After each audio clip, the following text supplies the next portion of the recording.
ইনশাআল্লাহ। এই পাশে এই পাশে এই পাশে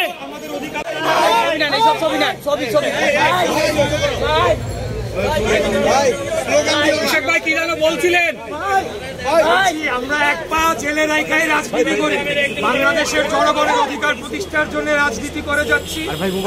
বর্তমান অবৈধ ষড়যন্ত্রমূলক ভাবে বাংলাদেশের রাষ্ট্র ক্ষমতা দখল করে রাখার জন্য তারা বিরোধী দলীয় নেতাকর্মীদের উপর দমন পীড়ন চালাচ্ছে। মিথ্যা ষড়যন্ত্রমূলক মামলায় আমাদেরকে কারাগারে প্রেরণ করেছে।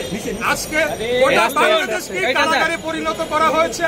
এই অবৈধ সরকার তারা বাংলাদেশের জনগণের উপরে বুকের উপরে মানে গুলি চালিয়ে আমাদেরকে হত্যা করে, আমাদেরকে মিথ্যা মামলায় জেল জুলুম কারাগারে প্রেরণ করে বাংলাদেশকে দখল করে রেখেছে, বাংলাদেশকে লুটপাট করছে, বাংলাদেশের ব্যাংকগুলোকে লুটপাট করেছে, বিদ্যুৎ খাতে লুটপাট করছে, সমস্ত কিছু ধ্বংস করে ফেলেছে।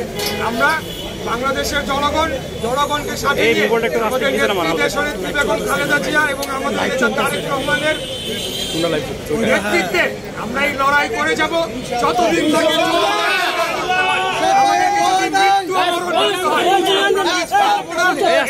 আমাদের। এটা কারো বাবার দেশ না, মালিক জনগণ। ৭১ সালে মহান মুক্তিযুদ্ধের মাধ্যমে এই দেশকে স্বাধীন করা হয়েছিল একটি গণতান্ত্রিক রাষ্ট্র প্রতিষ্ঠার জন্য। আজকে এই সরকার বাংলাদেশকে গণতন্ত্রকে হত্যা করে একদলীয় সরকার রাষ্ট্র ব্যবস্থা কায়েম করেছে।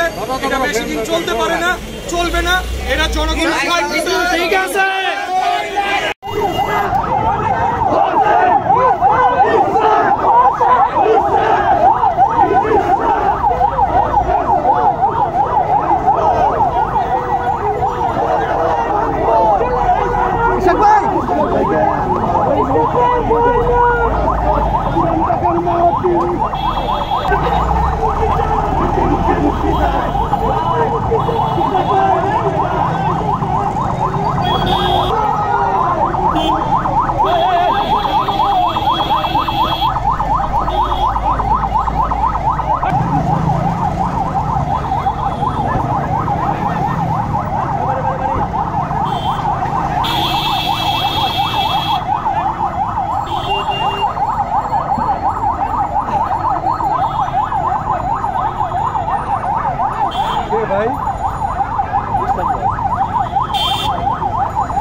কিছু জ্বলবে আগুন ঘরে ঘরে,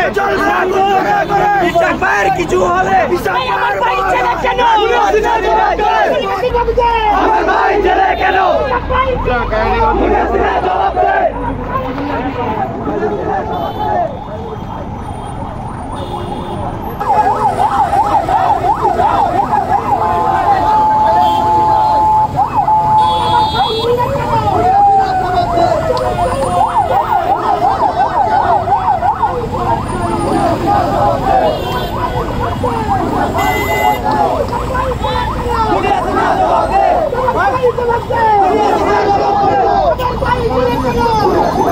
Yeah.